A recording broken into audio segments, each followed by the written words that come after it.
हरे कृष्णा, राधे राधे, जय श्री श्याम। दोस्तों, हर हर महादेव।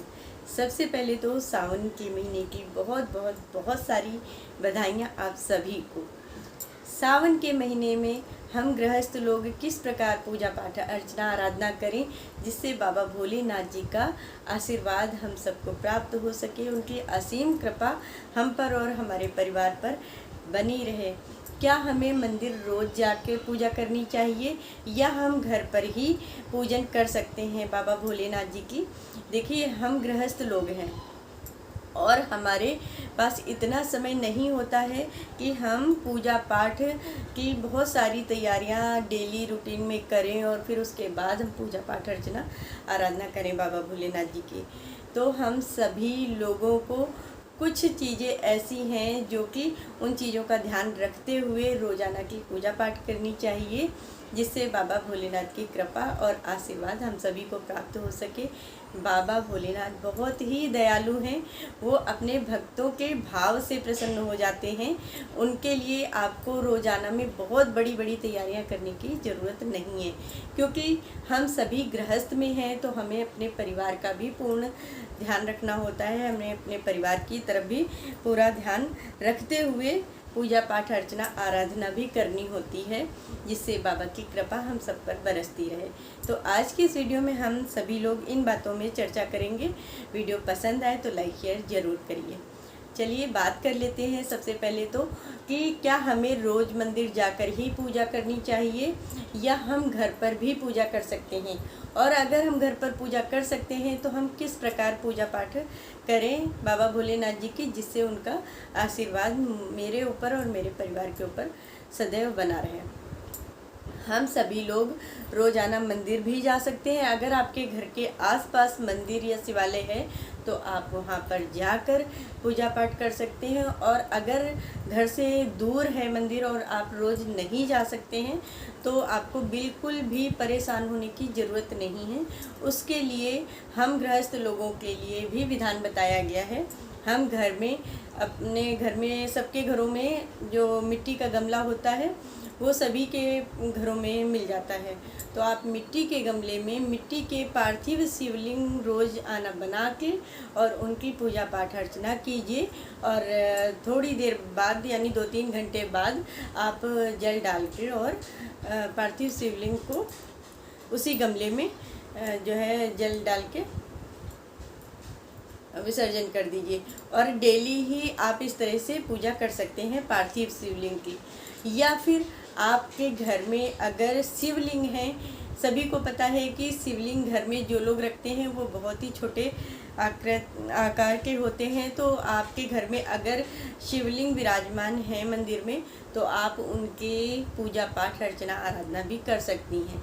तो इस तरह से आप घर में भी पूजा कर सकती हैं। अगर आपके पास शिवलिंग भी नहीं है और फिर आप किस तरह से पूजा करें, तो आपके पास जो शिव पार्वती का जो पूरा परिवार होता है, उनके परिवार की जो तस्वीर होती है, आप उसे रख कर भी पूजा पाठ कर सकती हैं।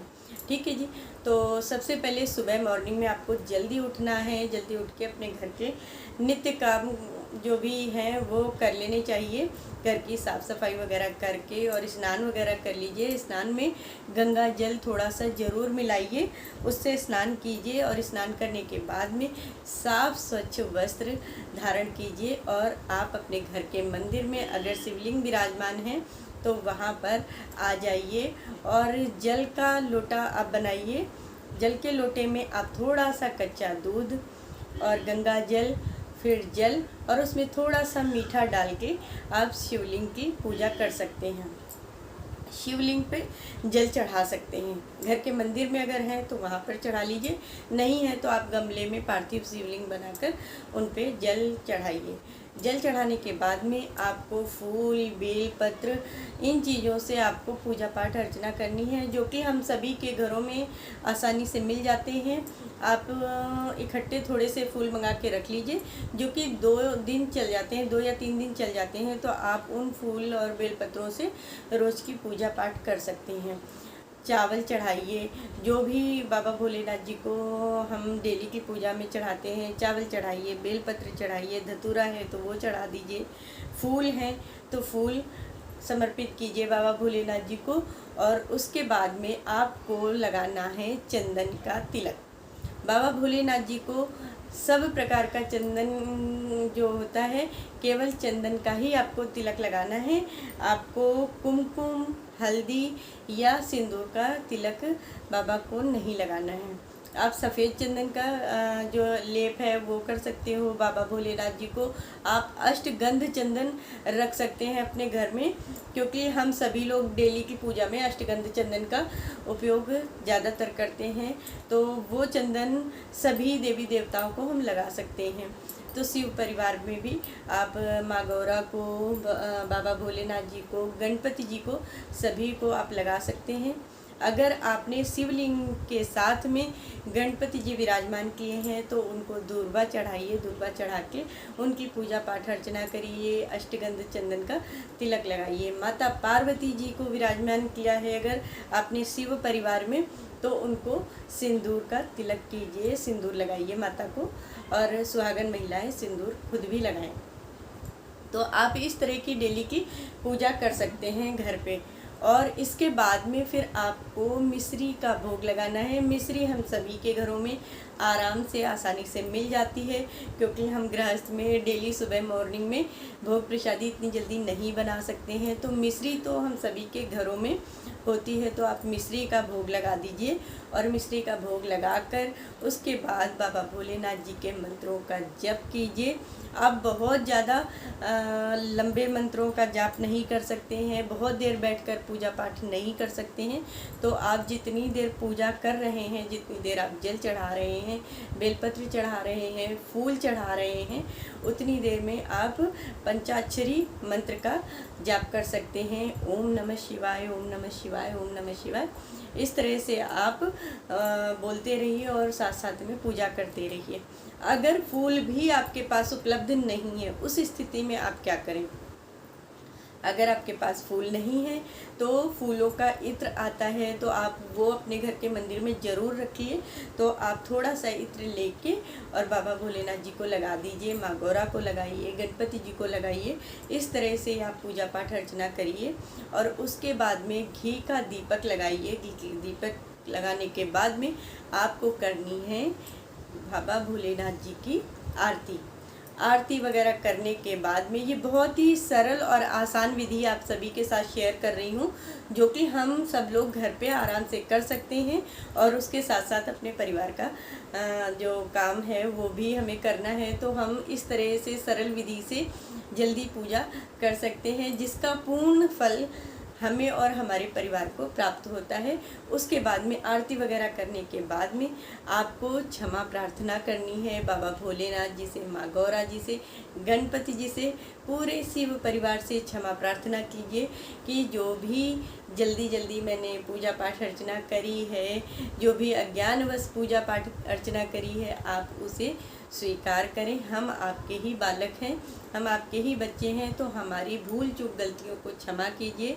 हम गृहस्थ में रहकर और जितना हमसे हो पड़ता है हम उतना अपने तरफ से अच्छी पूजा करने का प्रयास करते हैं। लेकिन फिर भी अगर प्रभु कोई गलती मुझसे या मेरे परिवार से हो गई हो तो उसके लिए हमें क्षमा कीजिए। इस तरह से आप क्षमा याचना कीजिए।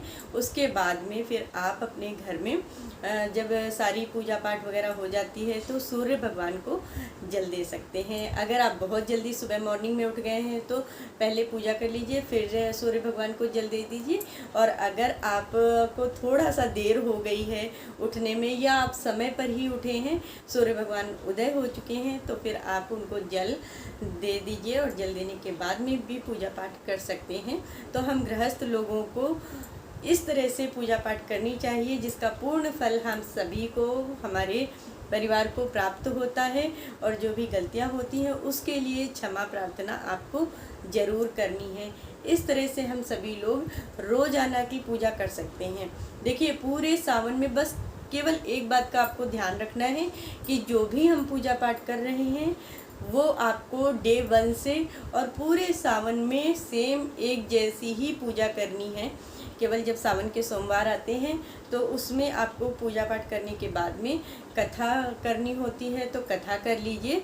और कथा करने के बाद में जो हमारा डेली की रूटीन है पूजा पाठ का, वो आप ऐसे ही फॉलो करते रहिए। आप सेम एक ही तरीके से अगर पूरे सावन में पूजा कर रहे हैं, पाठ कर रहे हैं, तो बाबा भोलेनाथ जी की, माँ पार्वती जी की असीम कृपा जरूर हम पर बरसेगी और वो हमारी सभी मनोकामनाएं पूर्ण करेंगे, हमारी भूल चूक गलतियों को क्षमा करेंगे। तो हम गृहस्थ लोग इस आसान विधि से रोज़ की पूजा कर सकते हैं। आई होप आप सभी को आज की वीडियो में जानकारी आज की अच्छी लगी होगी। वीडियो पसंद आई है तो लाइक शेयर ज़रूर करिए। मिलती हूँ आप सभी से नेक्स्ट वीडियो में नई जानकारी के साथ। तब तक के लिए जय श्री कृष्णा, राधे राधे, हर हर महादेव। और हाँ, सावन के महीने में सुहागन महिलाओं को मेहंदी ज़रूर लगानी है। मेहंदी लगाइए, हरी चूड़ियाँ पहनिए। तो इस तरह से हम सभी लोग सावन के महीने में छोटी छोटी बातों का ध्यान रखते हुए बाबा की कृपा, माँ पार्वती जी की कृपा प्राप्त कर सकते हैं। आई होप आप सभी को आज की वीडियो अच्छी लगी होगी। चलिए मिलती हूँ आप सभी से नेक्स्ट वीडियो में। तब तक के लिए जय श्री कृष्णा, राधे राधे, हर हर महादेव।